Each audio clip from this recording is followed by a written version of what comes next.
Nous n'y faisons pas attention, mais nous le respirons chaque jour, y compris lorsqu'il est pollué. La qualité de l'air sur le territoire d'Aix-Marseille-Provence est un enjeu de société. C'est devenu une priorité tout d'abord pour la santé de nos habitants métropolitains, puisqu'on sait aujourd'hui que la qualité de l'air est une donnée importante pour améliorer notre santé. Malgré une tendance à la baisse de la pollution de fond depuis 10 ans, plus d'un habitant sur deux y est toujours exposé. La métropole a décidé de contre-attaquer à travers le projet Diams, mené avec 7 partenaires.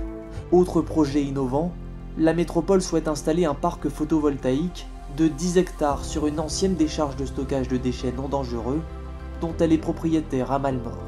Du côté des transports en commun, la métropole favorise là aussi les énergies renouvelables. À Marseille, depuis 2016, la ligne 82 est la toute première ligne de France 100% électrique à circuler. À Aix, c'est la ligne express entièrement électrique qui a fait son apparition en 2019. Enfin, à Aubagne, les bus fonctionnent entièrement au gaz naturel.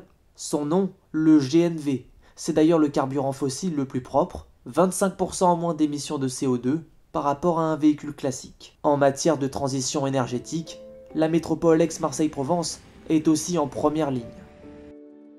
Certains la surnomment l'usine des boues. Nichée au cœur du parc des Calanques à Sormiou, cette usine française gérée par la Céram transforme les eaux usées d'1 million d'habitants en gaz naturel. Le gaz créé est ensuite injecté directement dans le réseau GRDF et permet ainsi d'alimenter plus de 2500 personnes en électricité. Et sur le port de Marseille, Tassalia, un réseau de chaud et de froid urbain conçu par le groupe Engie, qui utilise quant à lui la chaleur de la Méditerranée pour alimenter 500 000 m² de bâtiments en énergie durable.